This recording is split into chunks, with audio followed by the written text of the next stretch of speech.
छत्तीसगढ़ शासन के माननीय मंत्री श्री लखनलाल देवांगन जी, छत्तीसगढ़ शासन के मंत्री श्री दयालदास बघेल जी, भारतीय जनता पार्टी के बिलासपुर लोकसभा सीट से लोकप्रिय प्रत्याशी श्री तोखन साहू जी, लोकप्रिय विधायक श्री सुशांत शुक्ला जी, माननीय विधायक श्यामल अग्रवाल जी, माननीय विधायक धर्मलाल कौशिक जी, प्रदेश उपाध्यक्ष उपेंद्र समन्नी जी, जिलाध्यक्ष रामदेव कुमावत जी, आज के इस कार्यक्रम में उपस्थित भारतीय जनता पार्टी के सभी प्रत्याशी, सभी पदाधिकारीगण, भारी संख्या में उपस्थित बिलासपुर के मेरे सभी उपस्थित बहनों और भाइयों,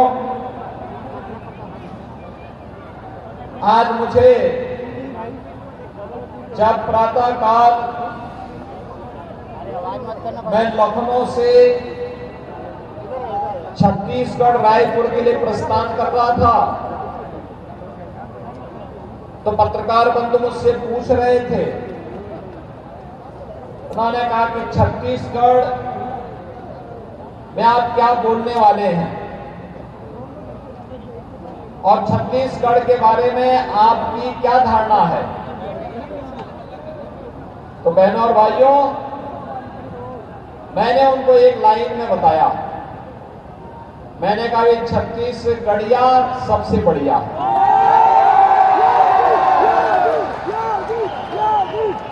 तो उन्होंने कहा कैसे? मैंने कहा बताओ कौन ऐसा व्यक्ति होगा जिसको ननिहाल अच्छा नहीं लगता होगा। बहनों और भाइयों, मर्यादा पुरुषोत्तम प्रभु श्री राम का ननिहाल है छत्तीसगढ़। माता कौशल्या का मायका है छत्तीसगढ़ और 500 वर्षों का इंतजार समाप्त करके प्रभु श्री राम लला अयोध्या धाम में फिर से विराजमान हुए हैं। रामलला के 500 वर्षों के विराजमान होने के फलस्वरूप उत्तर प्रदेश और देश में जितना उत्साह और उमंग है, उससे ज्यादा उत्साह और उमंग मुझे छत्तीसगढ़ में देखने को मिला। क्योंकि ननिहाल में पहले खुशहाली होती है और जब रायपुर में श्री राम मंदिर बन रहा था तब भी मैं वहां आया था और तब भी एक ही संकल्प था। जब उस समय के मुख्यमंत्री डॉक्टर रमन सिंह जी से मैंने पूछा, मैंने कभी रामलला का मंदिर आपने पहले यहां बना दिया? उन्होंने कहा हमने पहले बना दिया। तो मैंने कहा देखो, अब ये बात साबित होती है कि अगले 3 वर्ष के अंदर अयोध्या में भी रामलला का मंदिर बनेगा। और बहनों और भाइयों, मंदिर बनने के बाद उन्होंने मुझसे पूछा आपने कैसे अनुमान लगा लिया? मैंने कहा पहले ननिहाल में ही बच्चा आता है तब जाकर के अपने धाम में विराजमान होता है। और आज आपने देखा होगा अयोध्या में प्रभु राम का भव्य मंदिर का निर्माण भी हो गया। क्या ये काम कांग्रेस कर पाती? क्या कांग्रेस ने तो राम के नाम को ही नकार दिया था, कहा राम हुए ही नहीं, कृष्ण हुए ही नहीं। बहनों और भाइयों, इससे बड़ा अपमान भारत की सनातन आस्था का दूसरा हो ही नहीं सकता। जो कांग्रेस के लोग हमारी विरासत पर प्रश्न खड़ा कर रहे हैं, आखिर यही तो छत्तीसगढ़ है जो ननिहाल भी है और जहां के इस भीषण जंगलों में रह करके भगवान राम ने संकल्प लिया था कि ऋषि मुनियों की संस्कृति को बचाने के लिए, सनातन संस्कृति को बचाने के लिए निस्सरहीन करोमई मुझ उठाए प्रणकीन का संकल्प इसी धरा पर उन्होंने लेकर के इस धरती को राक्षस विहीन करने के अभियान का शुभारंभ किया था।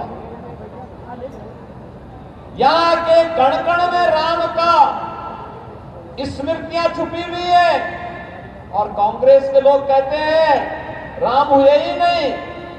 और जब अयोध्या में राम मंदिर बन गया तब कांग्रेस के लोग कहते हैं कि राम तो सबके हैं। बहनों और भाइयों, ये कांग्रेस का दोहरा चरित्र है, इसको समझने की आवश्यकता है। कांग्रेस को कोई भी कार्य अच्छा नहीं लगता और जब भी कोई जिम्मेदारी दी जाती है कांग्रेस उसको किस तरीके से अव्यवस्था और अराजकता का शिकार बना देता है। यह देश आजाद हुआ 1947 में, देश की सत्ता कांग्रेस के हाथों में आई।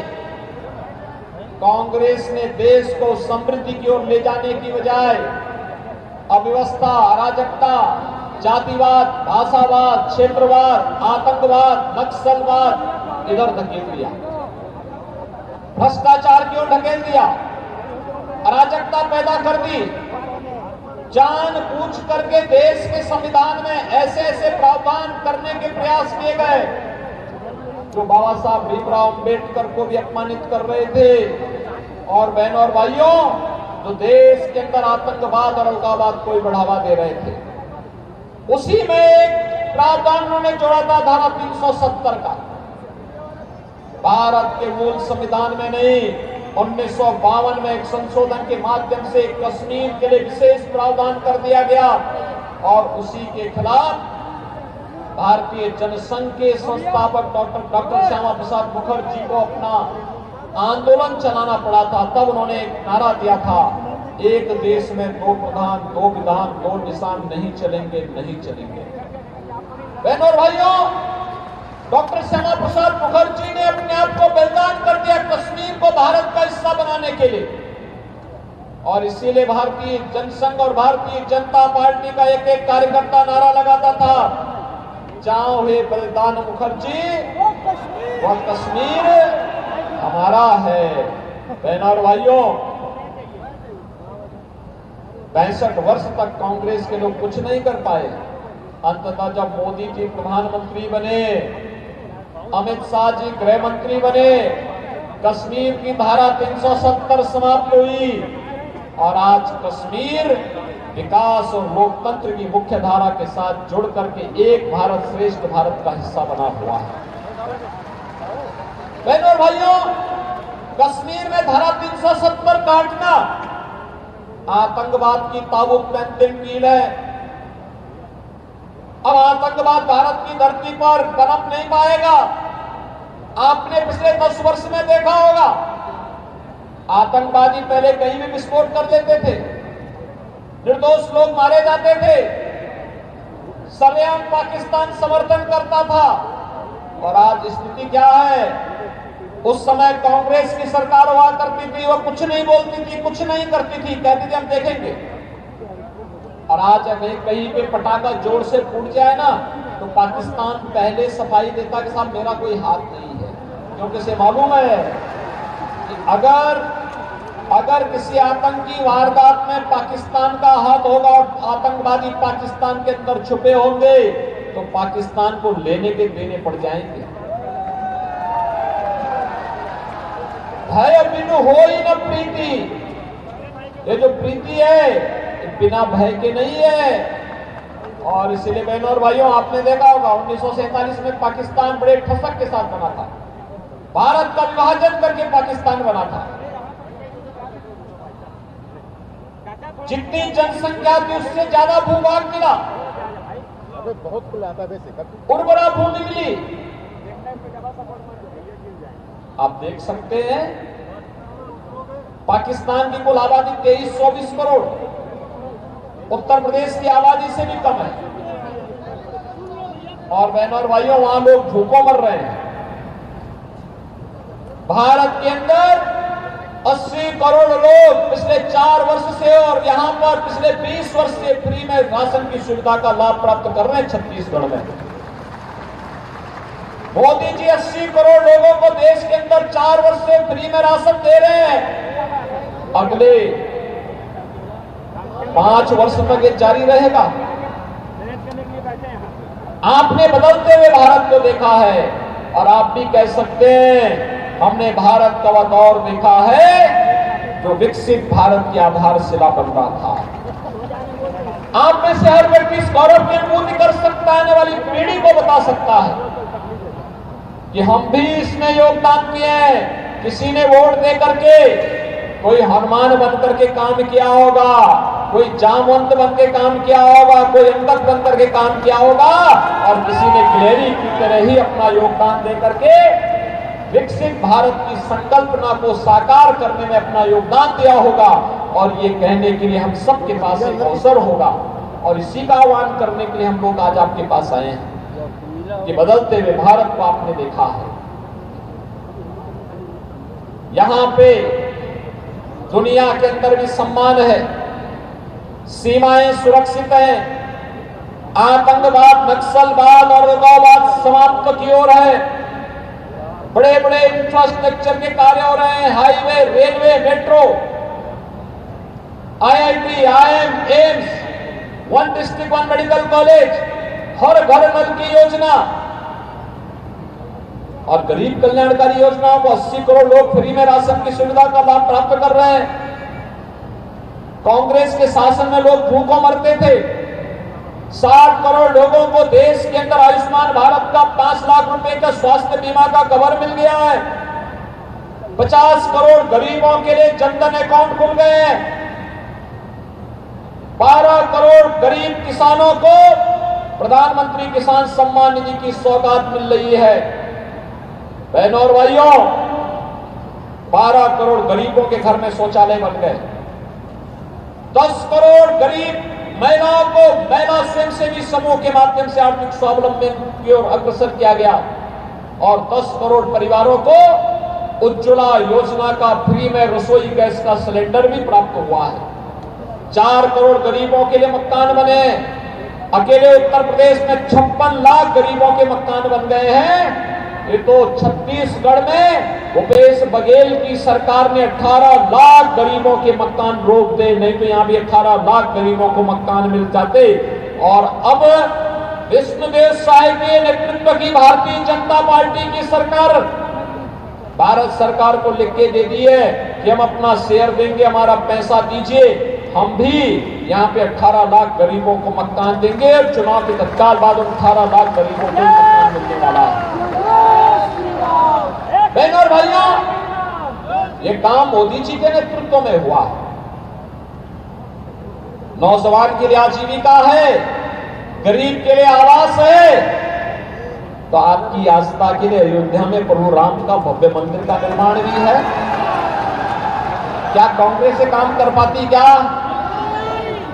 कांग्रेस से करती? क्या 3 तलाक की कुप्रथा को कांग्रेस समाप्त करती? क्या आतंकवाद और नक्सलवाद के खिलाफ क्या कांग्रेस के लोग लड़ पाएंगे? क्या अयोध्या में राम मंदिर का निर्माण क्या कांग्रेस के लोग कर पाते? क्या एक गरीबों को राशन क्या कांग्रेस दे पाती? क्या बहनों और भाइयों, कांग्रेस का पेट तो इतना बड़ा है वो कभी भरने वाला नहीं है।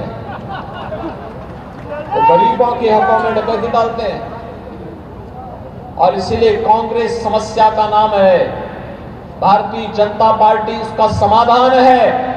हमें समस्या नहीं, विकसित भारत के लिए समाधान का रास्ता अपनाना है, वो मोदी जी के नेतृत्व में होगा। ये जो परिवर्तन 10 वर्षों में आप देख रहे हैं देश के अंदर, बहनों और भाइयों, ये परिवर्तन आपके वोट ने किया है। मोदी जी नेतृत्व कर रहे हैं, उनका मार्गदर्शन है, उनका नेतृत्व है। लेकिन आपने सही जगह वोट दिया तो बहनों और भाइयों, परिणाम भी आपके पास है, आपके सामने है। सही वोट तो सही सरकार, और सही सरकार तो सही निर्णय। जब वोट गलत जगह जाता है तो गलत सरकार बनती है। घोटाले पे घोटाले होते हैं, कहीं शराब घोटाला, कहीं कोयला घोटाला, कहीं पीएससी घोटाला, और घोटाले में घोटाले कहीं गोबर का घोटाला भी हो जाता है। यानी घोटालों की एक श्रृंखला एक कांग्रेस की पहचान बन चुकी है। गरीबों को राशन नहीं देते थे, आतंकवादियों को बिरयानी खिलाते थे। कांग्रेस की सरकार में यही होता था ना बहनों और भाइयों। इसीलिए हम लोग आए छत्तीसगढ़ में, आपने विधानसभा चुनाव में अच्छे विधायक चुन करके भेजे। आज सरकार यहां पे कार्य कर रही है, बहुत अच्छा काम कर रही है। दोनों सरकारें एक विचारधारा कर एक पार्टी की होती है तो विकास कई गुना आगे बढ़ता है। इसका उदाहरण आपके सामने उत्तर प्रदेश है। 2017 के पहले उत्तर प्रदेश में कोई जाना नहीं चाहता था। हर दूसरे तीसरे दिन दंगे होते थे, कर्फ्यू लगता था महीनों महीनों। अयोध्या का नाम सुनने से लोग डरते थे। काशी लोग पहले से ही काम जाते थे। विकास के कार्य ठप थे। पिछली 75 में से केवल 4 जनपदों को मिल पाती थी। बहनों और भाइयों, बेटी और व्यापारी सुरक्षित थे। और आज भाजपा की केंद्र और राज्य सरकार होने का परिणाम क्या है? आज आप देख रहे होंगे पिछले 7 वर्ष में एक भी दंगा नहीं हुआ, कोई कर्फ्यू नहीं लगा, बेटी और व्यापारी पूरी तरह सुरक्षित है। काशी में काशी विश्वनाथ धाम का कॉरिडोर और विंध्याचल में विंध्यवासिनी धाम का कॉरिडोर बन गया।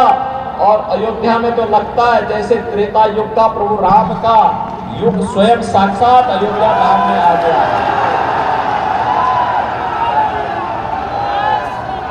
एक तरफ अयोध्या में प्रभु राम साक्षात विराजमान हो गए हैं और दूसरी तरफ उत्तर प्रदेश के माफिया और अपराधियों का राम नाम सत्य है भी हो गया है